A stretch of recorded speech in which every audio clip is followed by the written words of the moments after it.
Hi, everybody. I'm Jeff Immelt. I'm the retired chairman and CEO of GE, a venture partner at NEA. And I've been working with Tuya for 2 years, both as an advisor, a member of their US board, and a strategic advisor. And I'm really excited about what they're doing. And look forward to having a great panel discussion this morning on the status of the IoT market and how it looks around the world. With me, I have Chaby Orfali, the CEO of Merkury Innovations. I've got J Mcveigh, the co-founder of Status in the UK. I've got Saurabh Goel, the president of Havells in India, great company. And Mr. Lee, who is the vice president of smart and connected devices at Lenovo. So great panel discussion. We're gonna do kind of a roundtable. So I'm gonna engage with each one of them on a separate question, but we hope to keep it really informative and moving really quickly and with lots of good, interesting discussion. So I'm going to start really with Chaby and Merkury. And Chaby, I'll ask you a question, but before you answer, I'd also like you to introduce yourself and your company to the people online. But you know, you've been a leader, certainly in the IoT business and things like that. So I'd like to kind of get your sense of what you're seeing in the industry, what kind of trends and changes, and where you think we are in the entire smart home progress. So Chaby, turn to you. Thank you. Good morning. So my name is Chaby Orfali. I'm CEO and co-founder of Merkury Innovations. We're based in New York. We've been in business since 2003, focusing on consumer electronics early on. And our company has evolved over time as technology has evolved. And we entered the smart home category approximately 3 years ago. We were one of the early partners with Tuya in the US. It's been a very fruitful partnership, and it continues to grow. So I'll give you a little bit of background as to where we see the smart home industry. We're at a point where we still think it's early. When we originally looked at the market a couple of years ago, we saw a market that was difficult to understand from a consumer perspective. It was expensive for a customer to even make the initial purchase to start. There was a bunch of different brands that required all these different apps. And it just really was a very fragmented and complicated industry. So first thing is, as a company, we look at what does the consumer want? And then once we can put ourselves in the consumer's shoes, we say, okay, now we put ourselves in the shoes of our retailers and our partners. How do we bring a product to market? Obviously, it's looking at, what the industry is doing, what it's missing, what we could bring to the table that other people are not doing. We look for, how to make life easier. And ultimately, when we decided to partner up with Tuya, we took our approach as a company, which we've used from day one, which was, approach the market with just aggressiveness to bring a complete assortment of products to the market that can cater to everybody. We want to cater to the everyday consumer, not just the upscale, higher end consumer that was able to afford that 3 bulbs and a hub for $200. We want to be able to, sell products to everybody. And that's really how I see this industry is going to continue to grow with penetration. As a consumer walking into a store, very confusing. You see all these different brands, you see all these different price points, and it's actually quite intimidating. So we decided at that point, what could we do to make things easier? And we ultimately, like I said, partnered with Tuya. We took the approach of, okay, you don't need a hub. It's Wi-Fi based, which specifically in the US, pretty much everybody has Wi-Fi. It requires a smartphone, which, as we know, pretty much everybody has one. And giving the customer the ability to buy one product, one bulb or one plug, and get started. And ultimately, that's really been the secret sauce. And as the technology has evolved, and as the voice-enabled devices has grown, that's also fueled the growth for this category. So, there's a tremendous amount of penetration with the Alexa devices and the Google Homes devices that have helped. And I think that it's only going to continue to help. So I believe from a smart home perspective, I believe it's early. I believe there's a lot of opportunity, but at the end of the day, you still have to approach the market, aggressively to the point where, you have to be relentless, and in our perspective, the way we look at business is, we're never satisfied. We're always hungry. We're always looking at, how we can make things better, how we can bring things, to people that are more affordable. And especially now, coming out of COVID, with what we've seen with everybody being out of jobs. I mean, the unemployment, in the United States has gone from 3.5% to 15%. People don't have so much expendable income. People cannot go and spend that much money in the stores. So we still have to have the technology to be approachable. And I think that we've done that. And I think it's only going to continue to grow. Great. Thanks for that. Nicholas, let me ask you to kind of give us what your sense of the lighting industry and how IoT is, fitting into the lighting industry and where you see it going. And before you do that, it would also be great for you to introduce all of us to Status and to yourself. So thanks, Nicholas, and take it away. Thank you, Jeff, and thank you for inviting me. Status was formed in 1990 by myself and my father, predominantly selling light bulbs and electrical accessories. It's only in the last since January this year that we've entered the smart market. We've been looking for a partner for over 12 months so we could be comfortable with promoting our products with. And we found Tuya, and since then we're developing a few ranges, not just lighting, but we're moving forward onto other product ranges. The lighting market really, with Jeff being GE, for hundreds of years, nothing's happened in the lighting market until the last 15 years. And then the change from incandescent lamps to halogen lamps to low energy lamps to LED lamps, and now to the smart lamps, which is obviously going to be a big and absolutely huge part of the future. So the technology for us is relatively new. I have to say I'm really looking forward to the next few years to see where we can take the volume, because we want to be volume led with the lamps, and then we will be introducing, like I say, new items going forward. Great.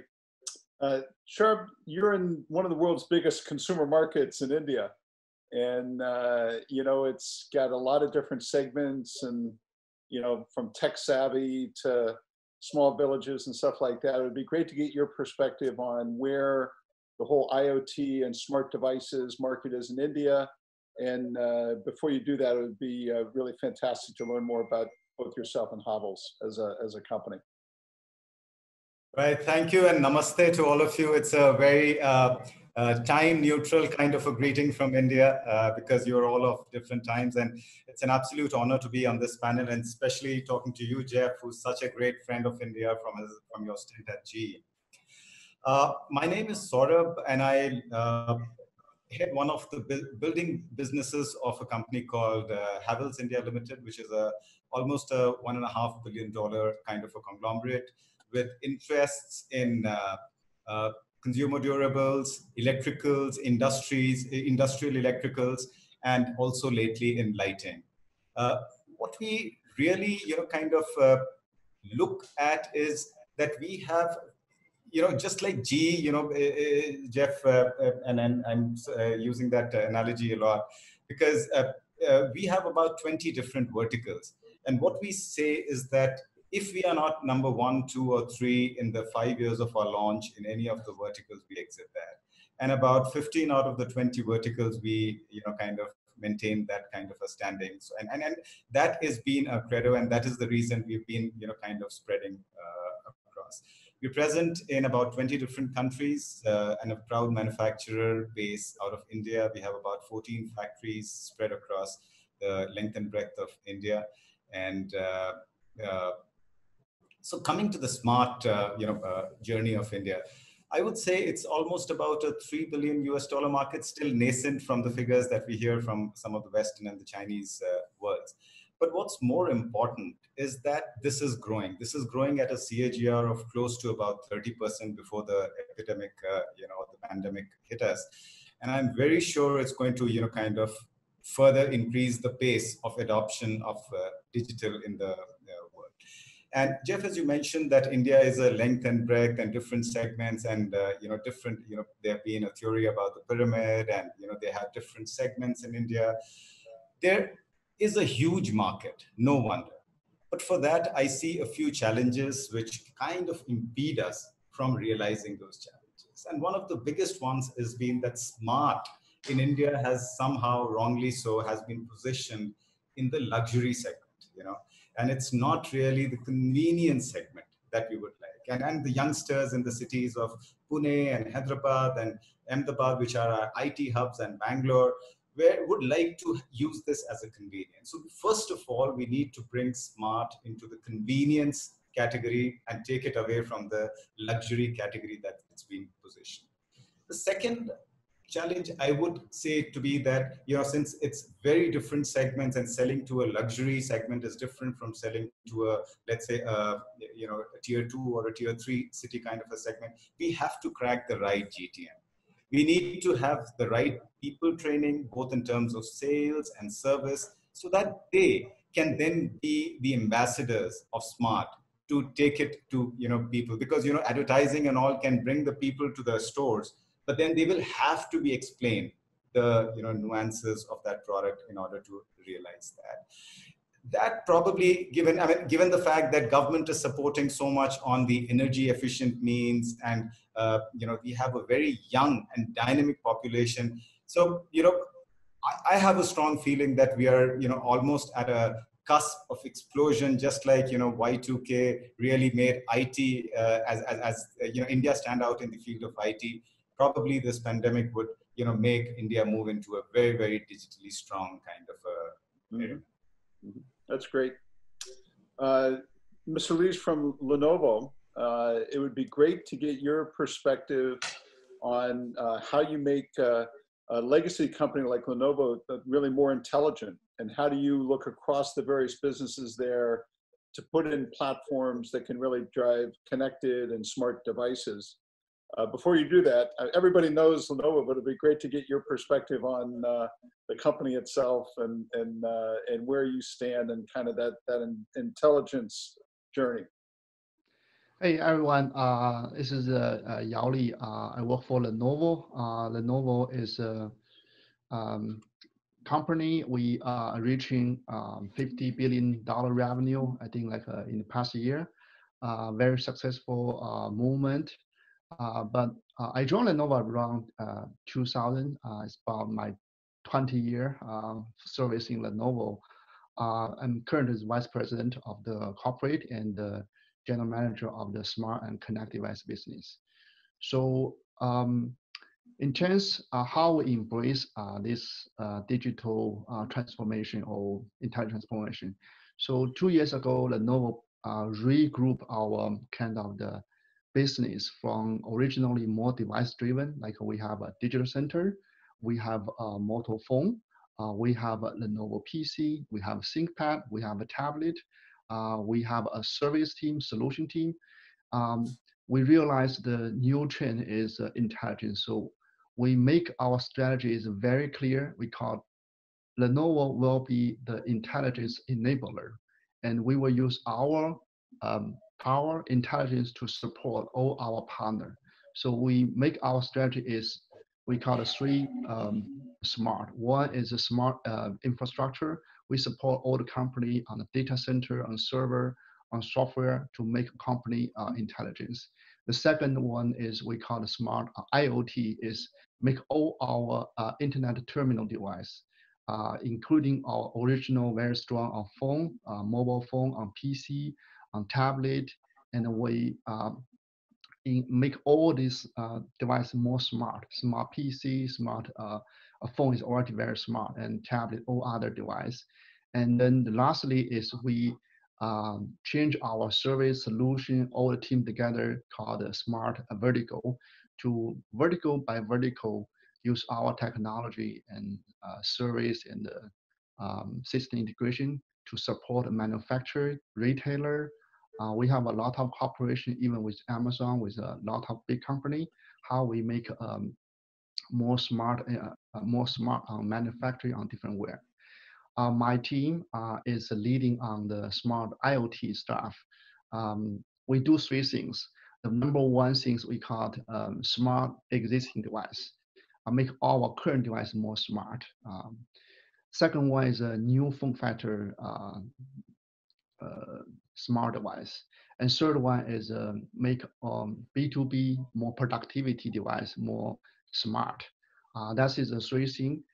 In the past 2 years, we have a lot of cooperation with Google, with Tuya, on how to smartify our current device. Like we do introduce smart display, which is have a Google Assistant, and we have a lot of the smart home control.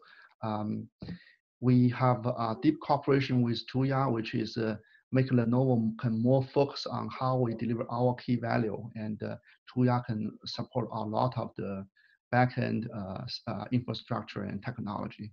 And in this way is we maybe one of few we call the total solution provider. We are not only provide the core device like a smart speaker, smart display, this product. We also offer smart lighting, smart plug, and smart camera, security camera as a total solution package. You can use a whole Lenovo device to equip your smart home. That is our, we call it smart current device. Also, we're doing vertical, especially recently we work with Microsoft and Zoom, those company, to building the device, especially for our customers' home office. Like now, we work from home, have a remote, and we use the our smart display embedded the Microsoft Team or Zoom. You can easily work from home and learn from home. That is the third one we call the smart vertical device. So that is how Lenovo to regroup ourselves to embrace the we call it intelligent transformation and help our partner, help our end user, easy life and easy business with the new technology. That's great. I love your 1, 2, 3 approach. And maybe Chaby, back to you. You know, you talk about the consumer of smart devices and things like that, but it's also not just in the US, but globally important that you understand what retailers expect of Merkury and how you interface with both the retailer and the consumer at the same time. Why don't you give us your sense of, you know, the role retailers are playing in the whole IoT or smart home progression, and how you have to, you know, kind of innovate in that context. Sure. So, you know, what we've seen at really across the board at retail, we've seen an investment on the retailer's part to build out all these informative virtual displays with all kinds of screens, information, and just really anything to be able to explain the technology and ultimately also help the customer, you know, decide, you know, what they want to purchase. And we've seen that really across the board from Walmart, Home Depot, Best Buy, you know, pretty much everybody across the board. And I think that that's very important because ultimately, you know, the average, you know, person walking into a Walmart or a Home Depot is used to seeing, let's just say, an LED bulb at a couple of bucks, and now all of a sudden they're seeing a smart bulb at 3, 4, 5 times the price, and they're like, they don't understand, why should I spend $15 on an LED smart bulb when I could just buy a regular LED bulb for $4.99. So I think it's important to educate the consumer, and I think that that's happening really on a consistent basis. From the online standpoint, it's a lot easier to educate the consumer online because you have a lot more, let's call it flexibility or capability to create content, videos, and everything that really helps them understand not just the product, but also the technology. But I think retail is getting there. I think that they realize that, once a customer is in their store, they have to, make sure that the customer walks out with a product, as opposed to, just going online and buying it elsewhere because there's just more information out there. Mm-hmm. So as a company, we look at that and we say, okay, what can we do for the retailer that would give them the confidence to work with us as a company? So any category that we've ever gone into, and then it's not just a smart category, but really any category over the last 17 years, whether it was digital cameras, home decor, power, whatever the case may be, we don't just do one segment of a category. So ultimately, we want to be, let's call it the one-stop shop. Let's take lighting as an example, because Nicholas is in the lighting industry, as well as some of the people on our other panel. We took the lighting industry and said, okay, while the competition has the basics, A19 and A21 and so on, we said, okay, we're not going to do that. We're going to take every kind of bulb that we can make smart, whether if it's a filament bulb, an A19, a GU10, a PAR 38, and just across the board. And we decided that, you know what, if somebody wants to buy lighting, we have the full assortment. And we took that approach and applied it to the power area of the smart home category, and in terms of the security, indoor, outdoor, battery, not battery. So this way, there's less people to sell to today, as we know. I mean, there's less retailers out there, especially in the US. So when we come to the table and we're working with, our retail partners, we want to be able to say, hey, if you're looking for something, we make it. If there's something that, and I think that that's very important because, when a customer shops a store today and they're able to see 6, 8, 10, 12, 20 SKUs of the same brand, then it gives them the confidence to make that purchase. But, if you rewind a few years ago and there was 2 of this brand and 3 of that brand and 4 of that brand, it was just total confusion. They had no idea what they should be purchasing. And I think now, as the technology has evolved and as companies that understand consumers like Merkury and like the rest of the people on our panel, we're making the job a lot easier for not only the retailers, but also when the customer does walk into the store, that, they have the confidence to buy, just based on, what's there. Mm-hmm. That's great. Great. And Nicholas, back to you. A lot of people who are in the audience today are going through a technical evaluation or trying to pick what technology they want to follow and things like that. You've just said you've done it in the last 12 months. Give me a sense of how you develop your partnership strategy and kind of what you were looking for in terms of evaluating technology. Yes, Jeff. When we were setting out on the journey, we knew that we wanted to have a range of Wi-Fi products available, and we did have the suppliers there to supply the products. It was just making sure that we got the right power provider like Tuya to fit in with us, so we can to give us confidence in selling that bulb. Because going back a couple of years, there was quite a lot of debate about how do you say, security of the products. So we wanted to be secure in knowing that if we sell a light bulb for Wi-Fi, we're not going to have any problems with it, and that's why we chose Tuya as our partner.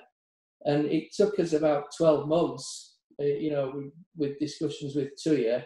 And then we made the decision to go with Tuya. And then from January this year, we launched the range of lighting.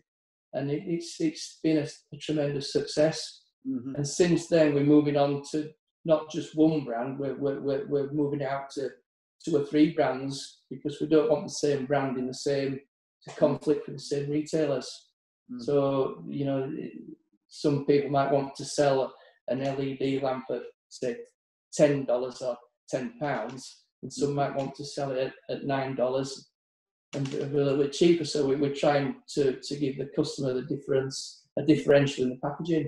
Mm-hmm. So yeah, we're not just selling one brand, we're selling 2 or 3 brands. Mm-hmm. You've got a rollout strategy in terms of how you're building the technology across all your products. Yeah, we started with the lamps, and then we're moving into like the cameras and other things like that. But we want products to fit into our range. We don't just want to bring products in, mm-hmm. and it just sit there and not sell. So we want to be comfortable that we can sell the products, which we've got the sales force to do. Mm-hmm. And it's educating the sales force to sell to the customer, to sell to the consumer. So it goes all the way down the supply chain there. Mm-hmm. But no, it's been a very interesting journey, very, very interesting. I'm not particularly IT savvy myself. I'll put my hands up to that one, but I'm learning. Guys. I mean, I know Chaby's talks very well about the Merkury products and things, but we're very new, so I'm learning my way through it. Give me a call, Nick. I'll give you a call, Chaby. You might be able to teach me a few things. A pleasure. Sure. Let's go back to India. Give me the 2 or 3 products that you think are of most interest to your company right now. And if I can, maybe ask you a second question, and hopefully you can answer both. How do you think about kind of the ability to engineer in India for India, and having global partners like Tuya in China or other around the world? What's globalization going to look like, coming out of the dynamic we're in right now? I know that's a difficult question for everybody, but since you're a smart guy, you can help us understand all that. So if you would take those 2 questions for us. Jeff, the short answer for your second question is we are in a very, very sweet spot after the pandemic. So we are really waiting for the world to come to India instead of us going, off the way. So that's a short answer for that. Well, coming to your first question about the product categories, and I really like the point that Chaby made about, just go digital or go smart in the entire category. Don't bother about this category or that, just take lighting or this category and make it entirely smart. That is something that will really work for us. We would really, want to choose that, image saying that, this is a technological advancement. Why don't we give that to the consumer, right? I mean, it's almost like a change from the LCD or incandescents to, CFL and LED. So it's a march of technology. Why don't we give that entire benefit to the consumer? That would be a really great philosophy for India to follow. But easier said than done. I realize the complexities, etc., make it really, and the cost aspirations. The market where it will take those products will also be a different price point. So coming to the category that I would like to talk about, where we really, used smart, and it's a very unexpected and a very different technology. It's in air conditioners. So air conditioners in India, just to give you a sense, is about a $3 billion kind of a market. And growing. We have a very low penetration compared to the other developed geographies. So what we thought was that why not, introduce, because this is an aspirational, even, it's a utility, but also an aspirational to a lot of Indian homes. So why not introduce smart there? So just to give you a little bit of a sense, we have our most modern aircon plant, manufacturing ACs in a place called Rajasthan, and I can take liberty with you of knowing provinces. So in a place in Rajasthan, it's a very, very most modern kind of a plant we manufacture there. So the smart category, when we conceived of this product about 3 years back, was hardly existing. So it was hardly 2 to 3%, and a very, very niche kind of a placement was there. So what we gave as a brief to our R&D and design engineers was that it has to be eco-friendly, because it had to run on an inverter technology, and the power conditions being on GE Power in India, etc. So the power conditions, etc. It had to be an inverter run kind of a technology. It has to be aesthetically superior looking, because Indian customer ain't going to buy a very technologically superior product if it doesn't look good. So with that product brief, the R&D engineers did a fantastic job. Then we went to our agency, our promotion agency, and we thought, let's go to the best. And we went to BBDO and RK Swamy, who's the Indian partner for them.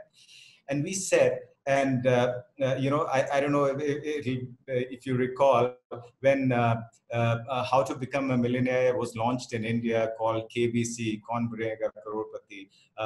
They chose, they said that we don't want just TRPs, we want to have the TRPs equivalent to a Sunday game between India and Pakistan of cricket. So that was the aim given to the agency. So we did just that. We said this category had to create an impact. So go to the best. So what they did was they said, the biggest showman in India, they went to Amitabh Bachchan, and he was the ambassador for us. And later we chose the current heartthrobs of Bollywood, Deepika and Ranveer, who are the things to make an impact.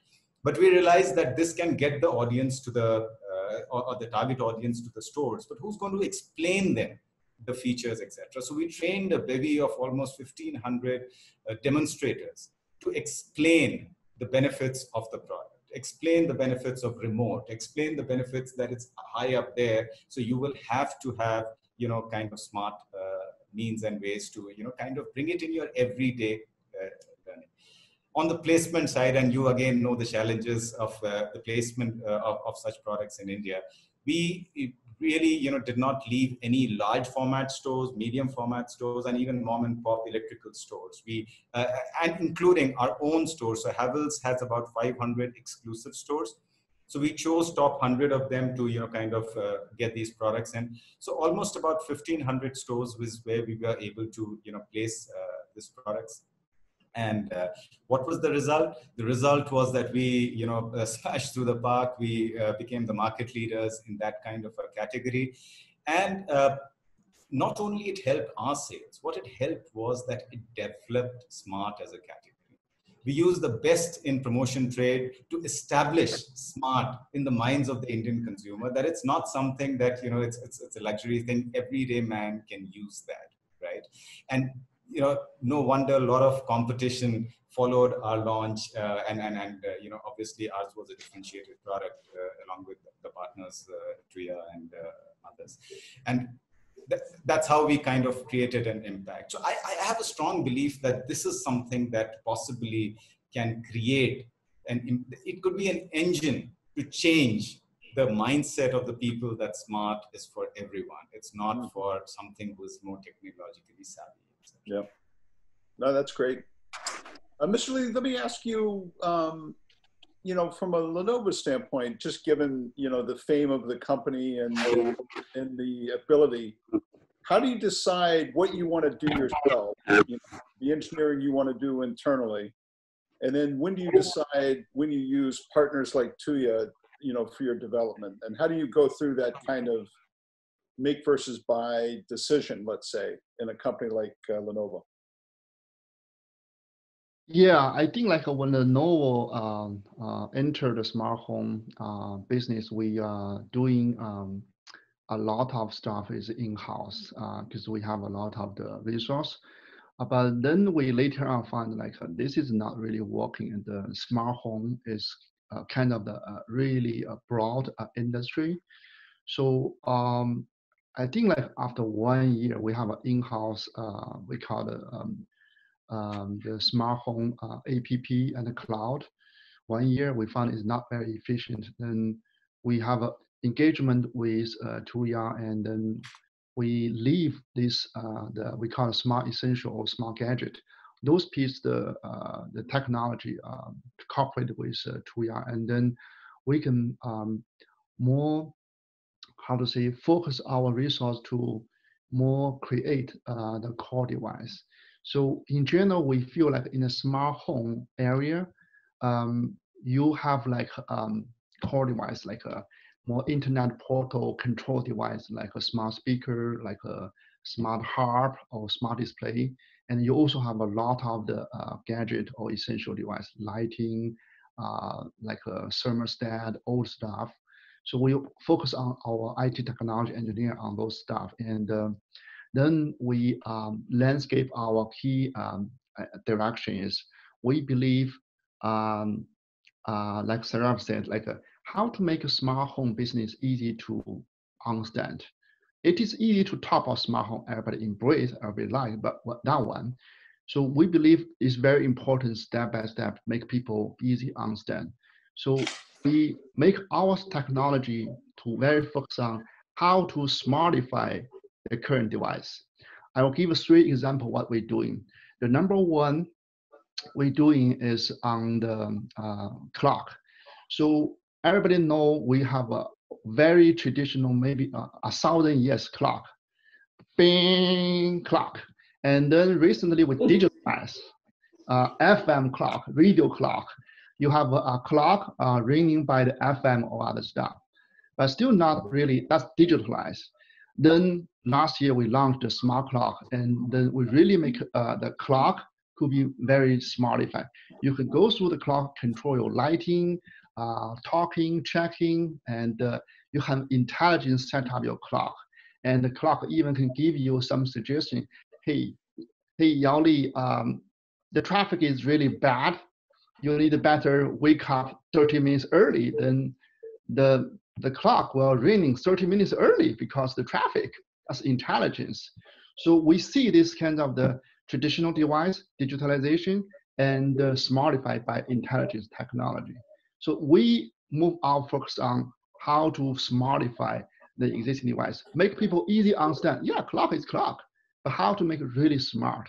And second one, we make phone is very interesting because recently COVID-19 coming, we found like a work from home important, and then we make our smart display work with Zoom and Microsoft to really embrace the work from home hard device. It is same journey is like we have a phone, analyzed phone, landline phone before. Then we have a mobile phone, but mobile phone is not very good for kind of really a conference for the business. So we embrace previous only can work on a PC or mobile phone like a Skype or Zoom or this one in the smart device. You can easily use the assistant technology, work from home. And the third one is this year, we launched the smartphone. It is the same technology. Story is everybody, we have started in all American home. Everybody have like a 15 to 20 photo frame, physical photo frame, small one, bigger one, on the wall, on the desk. And then everybody remember 10 years ago, we have a digital photo frame, which is digitalized. But that one is really stupid. You have to copy paste, you have to use SD card. It's really damn not good. So we put our engineer to intelligent and smartify the old digital photo frame. Then we called smart and cloud-based frame, which every day you wake up, you can enjoy. 10 years ago, same day you have Hawaii trip, or your baby growing every day, or you have like anniversary. So that is how we landscape our technology. We work with Tuya to make all the smart essential cooperate with Tuya, and then we focus on our technology to reinvent or smartify existing technology from different room. Bedroom, we reinvent the clock. In the home office, we invent the landline phone. And in the living room, we reinvent the digital footprint to the smart footprint. That's how we move our resource and our focus. Thank you.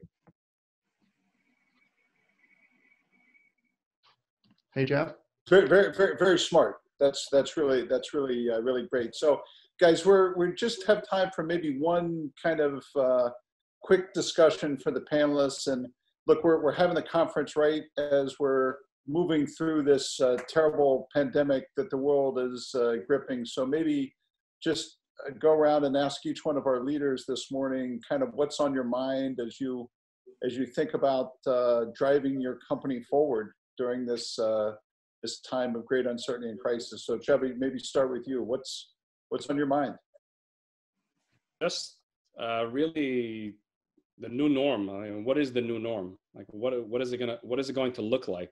You know, how are we going to manage, you know, our team? You know, do you have to bring people in on certain days? Do we have to separate them a certain part? And there's just so much uncertainty just because of this epidemic that it just, you know, it puts kind of like, you know, a little bit of a strain on, you know, it's not enough already that we have to manage our business and also try to figure out how to come out of this pandemic and try to, you know, recoup what we lost. But now at the same time, we have this whole other initiative, which is vital, extremely important, because obviously the health and safety of our employees and just in general are tantamount to almost anything. You know, being in New York, I would say probably 75% of our employees take mass transit. They take trains, they take buses, they take ferries. You know, how do we manage that? Do we keep people at home for another month and bring in another team? So really, it's just, you know, there's that other extra layer of just, you know, trying to, and guidelines are changing by the day. You know, they tell you one day there is no gatherings, and all of a sudden the next day, okay, you can get together with 10 people. And then the next day they say, okay, you cannot open up the beaches. Boom, the next day the beaches are open. So it's just, it's a lot to take in. I do believe, and again, I'm an optimistic person. You know, I could say that I believe our country, and I speak on behalf of this, it will come out bigger and better and stronger. It's not going to happen overnight, but I do think that this was really a humbling lesson.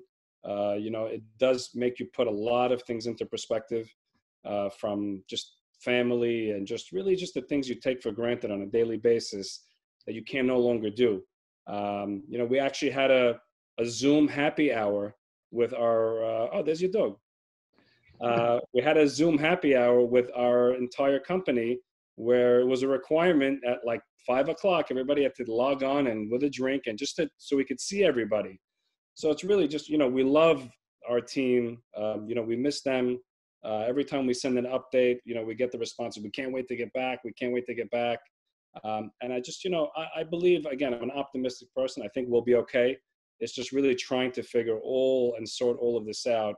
And we have put a whole like task force and team together to kind of just, you know, handle all the different areas and departments. I just hope things will get back to normal, you know, sooner rather than later. Let's just say that. Great comments. Nicholas, how about you? Yeah, Jeff, it's been a testing 8 weeks since the 23rd of March when lockdown was introduced. It just, a lot of things came to a stop straight away. I mean, the supermarkets and the DIY stores kept trading, but the rest of the country in the UK just seemed to stop, and a lot of people had to change the ways people work. We're either working from the office, we're working from home. So as a business, we've had to go out and buy a lot of laptops. I'm not so sure if they were Lenovo ones, but we went to buy a lot of laptops. So we engaged our office people to work from home, kept the warehouse operational. It's been challenging, and like Chaby said, it's changing all the time. You know, I'm thinking, do we bring 50% of the people back to the office? Do we have some working from home? Do we try to bring them all back? You know, and then we've got the welfare of the staff as well. So it's been a challenging 8 weeks. It's been find it a bit difficult working from home because I'm always office based. So it's I'm writing that many emails. I think my fingers are sort of giving up on me. But it's been challenging, but we're getting through it. And like Chaby says, hopefully out there's going to be a lot of optimism when we come out of all this. You know, it's it'd be interesting to see where we're head. But I think it'll be a tough 6 months at least. Yeah.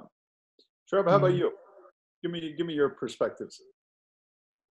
Jeff, before that, can I ask Yuli, what do you call that clock? Do you call it mother or spouse? That reminds you?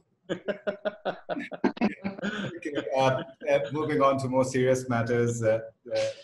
Jeff, you understand that when lockdown was announced, India, you know, for most of the companies closed down in March. So that's the quarter 4 for us. And a lot of companies were hoping for a big closing at that point in time because, you know, companies like us really look forward to a big closing, and a lot of sales was, you know, kind of off the shelf. What we really hope for when we come back is to, you know, kind of recoup that sales. It's not as if everybody is going to come and, you know, think of ACs and fans as the first thing. They would think of, you know, a lot more things before they come to that. And it's also not that our customers, like channel partners and all, are welcoming us with open arms. You know, they would still be at a distance and they would advise us not to come.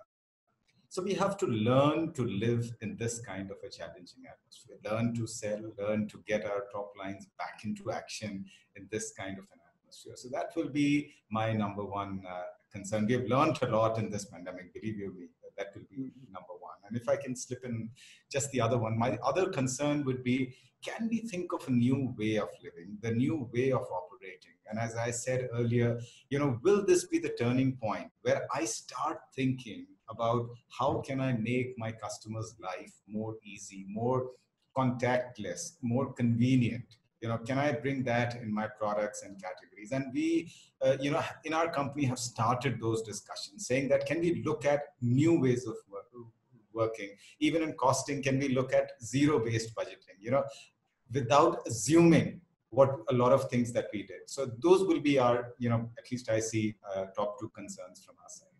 That's great. Yeah, Lee, how about you? Yeah, I think this global pandemic is really changed our life and our working. I almost like never ever in past 10 years, like constantly 4 months no travel, but it's good to enjoy family time, stay with my kids and my family. But what maybe a couple of points I can share. The number one, I think, put the global pandemic, we need to be patient, don't rush for like open.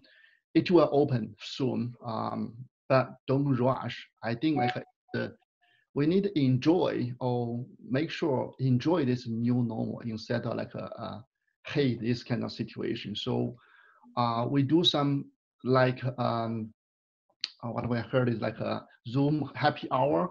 We do very similar stuff in our my team. But very important is I want to share is like we need really make a communication easy and efficient. Means very important is trust. Like my team located in Shanghai, Beijing, Tokyo, Sydney, and North Carolina, and Chicago, different locations. Before we always have a workshop, we travel, we meet each other. Now we need to be prepared, maybe half a year, maybe longer time.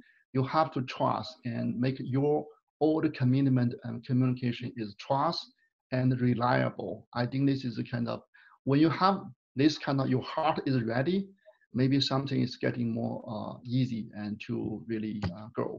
The second point I think is, I think online will be a very long-term behavior change from end user wise. So make sure we have a direct communication, direct marketing to our end user. It goes through e-tailer, goes through your e-commerce direct to end user. We do see our business is significant shift in the past couple weeks from offline to online, significant. I think this could be long term, not forever, but this change will be happen. The last things I think the COVID-19 will change a lot of the industry, but it's also we can take a positive view, like how to embrace this new environment, work from home and learn from home. We will shift our technology to support more work from home and learn from home, like contactless kind of business. We even work with Microsoft to bring our technology to a hospital. Now we already launched, we call the virtual rounding.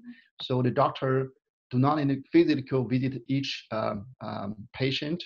We use the smart display with the Microsoft team, and the doctor can really virtual rounding.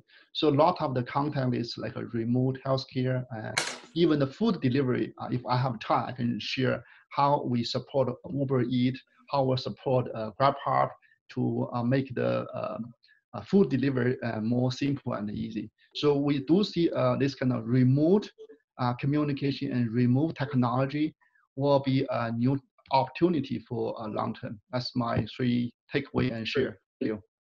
So look, I'd like to thank our panelists, Chaby and Nicholas and Yali and Saurabh. Thanks. This has been a great, great panel. I would just maybe wrap up with 3 comments to say, I think what I heard our panelists say today is everything's smart, move quickly, get the price points down, and make this less of a hobby and more of a mainstream technology. I think that's really a pervasive theme. The importance of the ecosystem being retailers, consumers, and suppliers, and how do you pick the right partners? And I think the presentation that Leo makes today on the Tuya platform is going to be a big part of that. And I think just the intersection, I think in this pandemic, the intersection of the physical and the digital world has taken place. And that's probably never going to separate anytime in the future. So we used to think of digital tools, but would we be e-commerce and still be retailing? And now those things are all kind of coming together. I think the good news for smart home is everybody sitting at home is finally figuring out how all these devices work. So you basically now are becoming good consumers of the technology, and that's a good thing. So I think the physical and digital worlds are always going to come together. And I would just leave everybody just with maybe the most important lesson of crisis management, which is the ability to hold 2 truths at the same time, right? One is it's going to be hard, and we have to get through it together, and bad things happen, and we have to take care of each other. That's one truth. But the other truth is that there's going to be big opportunities, that the world is going to change. And if you give up on the opportunities, then it's all going to be the bad stuff. And you have to find a way to hold 2 truths at the same time. And I think that's critical. So thanks to all of you. Thanks for a great panel. And Goel, I'll turn it back to you and the Tuya team. Thank you, Jeff. Thank you, Jeff. Thanks. Bye-bye.